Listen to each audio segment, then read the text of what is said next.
Mr. Speaker, sir, I shall not make a lengthy speech on this occasion as I know that there will be another opportunity to discuss the budget. But I wish to take this opportunity to point out certain things. Some honorable ministers of this government may perhaps find place in the new ministry also. So, they may be able to consider the removal of some of the deficiencies noticed in this budget. Part 2 schemes as a whole have not been considered any put in this budget. If they weigh in which the supplementary demands were presented to us may be any indication to us. We are sorry to state that the government have not provided enough funds for education in particular. I entreat the government that they must provide larger amounts for higher education. In their enthusiasm for primary education, it is necessary that they should not forget their responsibility with regard to higher education. I would like to point out that without teachers and students trained in higher education, it is not possible to spread even primary education. So, I would urge upon this government to provide more money for higher education. I hope the government will also make up their minds to change the rules regarding grants in aid to schools and colleges.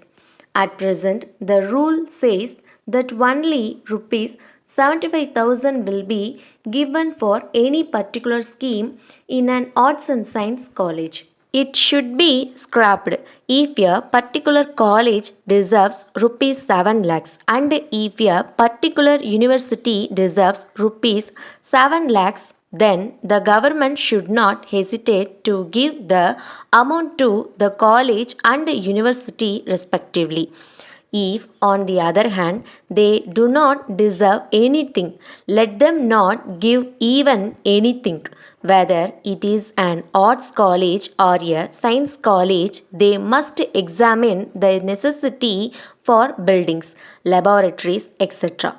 And if they come to the conclusion that there is need for such things, they must give the whole amount or at least half of the cost of these things to these institutions.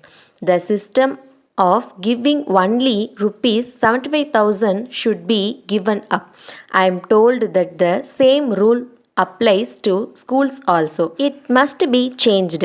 If the government are convinced that there is need for a school to have a particular amount for buildings and other things, they must give the whole or at least a substantial portion of that amount. I would like the government to change their policy with regard to educational institutions. So far as university education is concerned, I feel that the standards must be raised. In the last few years, there has been deterioration in standards both in the high schools and in the colleges. Science has advanced in other countries. It is not possible for our boys to learn this subject if their basic education in the high school stage is of a poor standard. It has been suggested that the students are far less responsible nowadays and that they do less work. But I would blame the teacher as well as the student. I have been pleading with the universities to appoint a commission of experts to go into the syllabus and suggest ways of raising the standard of university education. As regards textbooks, there are parents with 3 or 4 children who can use the same textbooks in their turn. But textbooks are changed almost every year. I want the government to issue instructions that textbooks should not be changed for a period of at least 5 years or even 10 years. Letter from Babu and Company, Madurai to Mrs. Raghu and Sons, Coimbatore. Dear sirs, we thank you for the goods sent by you, but we very much regret to say that the consignment of spoons and forks dispatched by you against our order dated 6th May has been found to be defective.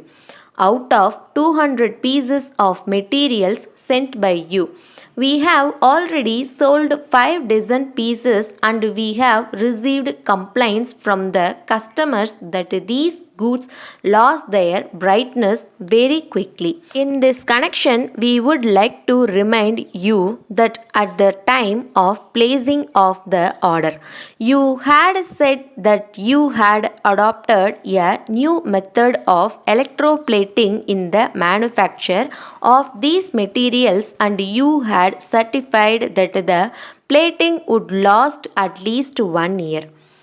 In view of this, we supplied them to some of our old customers with great confidence. But we should like to point out that we have now received complaints from them. It has affected our reputation very much. In the circumstances, we have already asked our customers to return the materials supplied to them and we have promised early replacement. We feel that there must be some explanation for this state of affairs. So, we would request you to investigate the matter without delay. At the same time, we request early replacement of the materials. We expect your early response in the matter. Yours faithfully.